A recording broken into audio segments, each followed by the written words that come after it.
This is the call that never ends. Yes, it goes on and on, my friends. You're trying hard to make the sale and they're wasting your time. They pick your brain and babble on, but all they want's the price. This is the call that never ends. Oh, God. Yes, it goes on and on, my friends. You let them book it on your site with very little strings, and now they're talking endlessly about unrelated things. This is the call that never.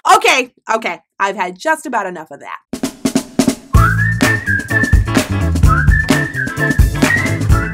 Hey, this is RKA, and this is another episode of Awkward Marketing. Because marketing your small business can be awkward, sometimes awful. I'll help you make it awesome.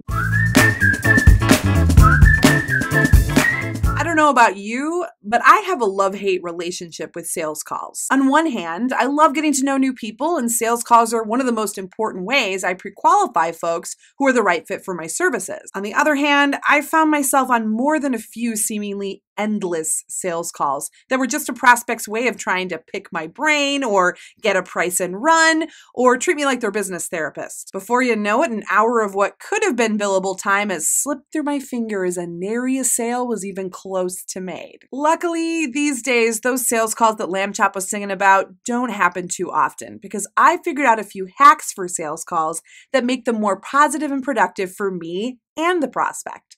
So how do you turn more sales calls into actual sales? Number one, start preparing prospects for a sales call long before they ever request one. Prepping for a successful sales call starts with content.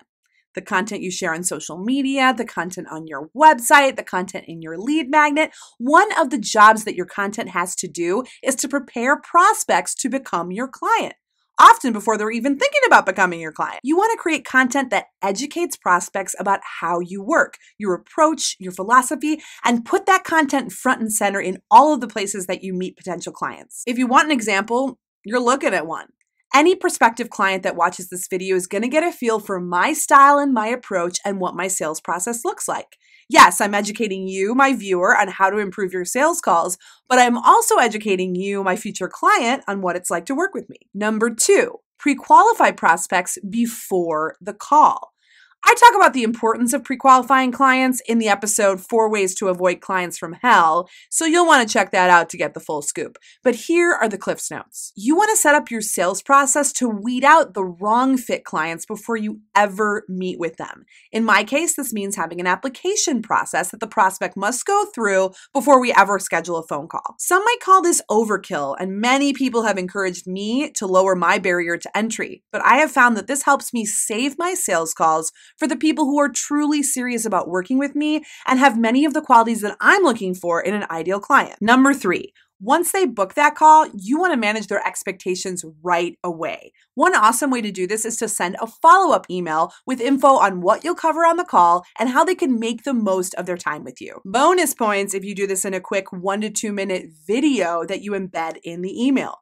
Video is a great way to create a personal connection with your prospect so they feel like they know you before they've even met you.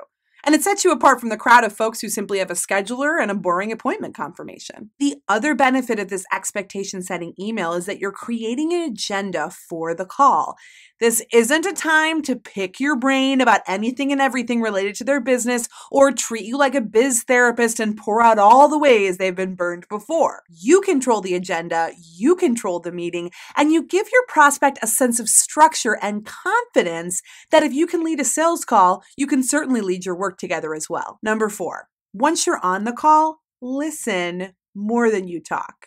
This tip is short and sweet. You've already laid out the agenda for the sales call in advance, so now it's time to get to know them and let them describe their needs and pain points to you. Remember, you're still leading the call, but effective leadership in the sales call setting means guiding them with the right questions and then creating a safe space for them to open up to you. Make sure you repeat their needs back to them, which shows that you're listening, you care about their needs, and allows you to clarify any fuzzy spots. Number 5. Never leave a sales call without scheduling the next engagement. In my case, I always follow up the sales call with a proposal presentation call. Or you can set up a quick 10-minute follow-up meeting or schedule a time to connect on email. Too often in the sales process, small business owners leave the next engagement to chance.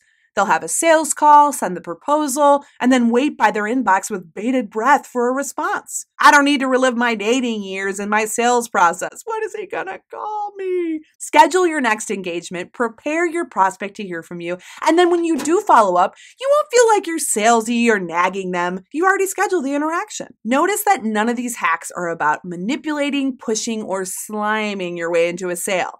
In my experience, the best way to turn more sales calls into sales is to manage expectations and engage authentically, not use triggers or tricks. Try these 5 steps and see if your close rate doesn't skyrocket. You're about to get a whole lot busier. Don't say I didn't warn ya.